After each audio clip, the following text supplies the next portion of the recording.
ये अच्छा है, ये बैठ जाती ला जो नहीं देख जाए बादे में कोनो आवत त ना ना।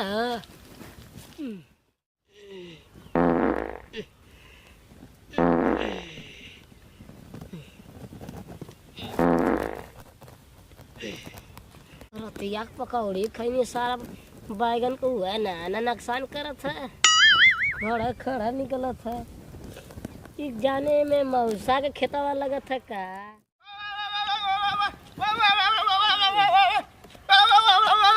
अरे आउर सारा कौन आवत है कैले हम आई के बोला थे कौन आउर के तो चढ़ता करे जा पे सारा पीछा वो तो कौन ना हम आ पट्टे आज हम तुम बवाल होइबे करी तू जान जेबे आज हम कौन गाँव को आइला आ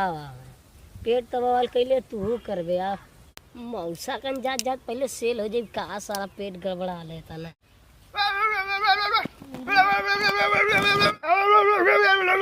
कैसा न लात रे हां चढ़िया तबे बेसी मत बोल मत कर हां कुल देख ले कैसन तनिया तो रे मेरे मौसा खेतवा मेरे मौसा खेतवा चाहे हग्गी चाहे बोई हां जा बोलाई मौसा के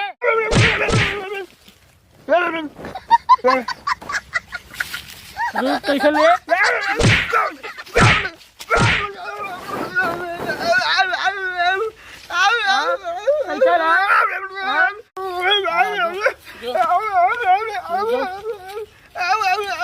चलो चलो तो बहुत काटा चल वही गंगा में आवत ला हमारे मौसो घर है चल आवत ला अजीब हम सारे यहाँ को लगा ना दे तुम्हें चैन से रात भर संगे सुताई सजनवा कैसे के करबू माला मौसा गए अरे सारा गुआ कौन के लिया बाल बने जमाता है सुखाई के लोड़ लोड़ा किटनिया सारे दोनों निकाल के बेच दे कसाई के पकड़ा जा तो बस दोनों जाने हमरे पकड़ा जा आई कपड़ा के पेगा बरवा छील के आ गनपुरिया कई के घुमाई हां मौसा पूरा जाना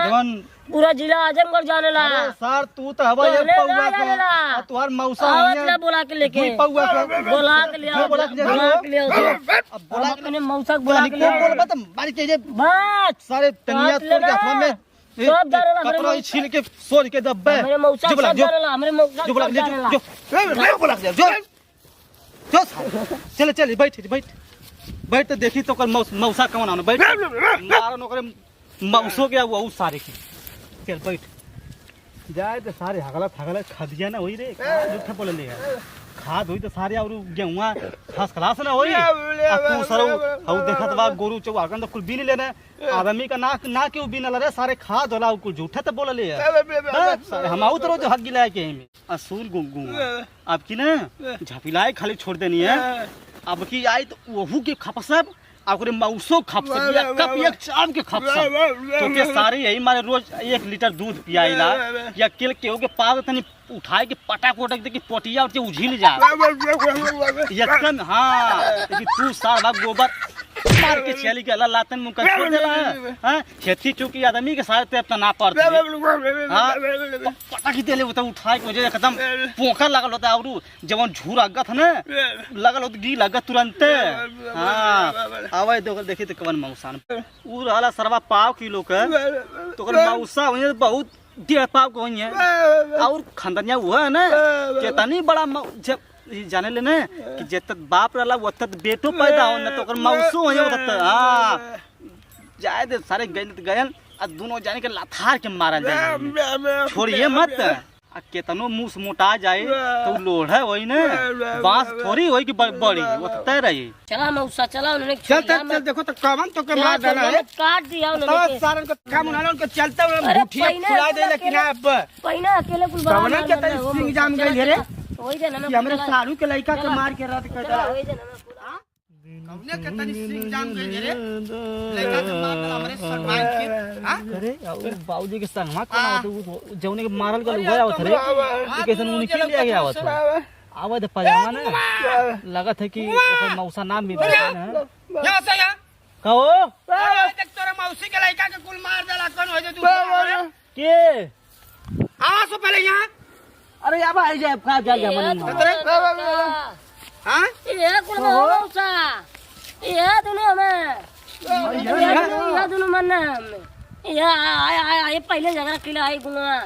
करे अरे तो उसे पूछा है मरल अरे सारे तोहन के तन को बुद्धि ना अपने मौसी के लड़का तो नाची न तो मौसी का लड़का है तोरे मौसी का लड़का है वो इनका होगा कहिया हो गया अभी तो ना जाते अपने मौसी के लड़का के हाँ अरे तू करे वो अरे पहली बार आला भुलाल भटकली घरे आवत है एमे सो जा तब तोने के पीट देला से अभी तो 6 महीना भल हम गल हली दिनार तब ले अरे तो सारे तना तो हो बढ़िया में जोन तोर मौसी मौसा बह गई ना इहे ने बच गेल लइकावा हां आ सार भुलाई गईला ओ दिन तोन जियला खैला 6 महीना जइया हां अरे तो सुना मरला तो ठीक भय सारे एकदम आनर पानर तोन खेते में हगत रहला खेतवा में तो कहां आगे बधारा पे आ जाए हग नहीं अब खेतवा भी आगे खेते में बोवल हती हग्गा लगल ओई में ए मौसा में कुछ तो बोल तो ना बस डूबिए तो लौकत ये जान के तो हगन नहीं है अरे बाबू ये दूब ना जामलिए ये बोवल है देखला बाबू है जो सबके गेहूं दवाइल है आ हमारे ना दूब दवाइल है दूध तो माइल है दवाई लिए थ्रेसर में हां दवा के फिरो बोवाई गई वो दूबिया खा के देखत भाई गप छैया में भल है हां सुना यही मारे कुल अरे उ तो जान गई ना कि तनी छोट हवा हां उ तो छोड़ देना ना तो केहू के हाथ लगाना कुल तो खूब कचारा ना कुल कपड़ा में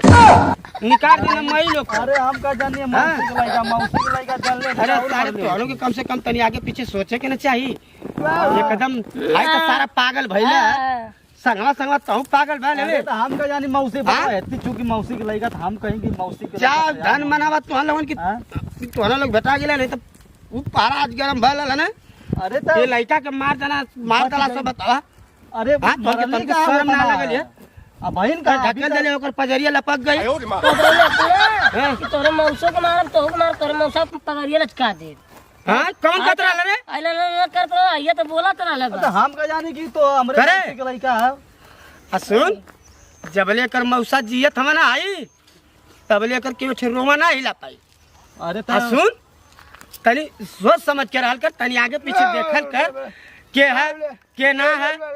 हां हम तो ढेर मार देले रहते हैं हम तो जानत रहनी हल्का फुल्का के रे यह जान पहचान लो हां अरे अच्छा तो- ठीक है बाबू जाए दे अब जोन भल तोन भयल हां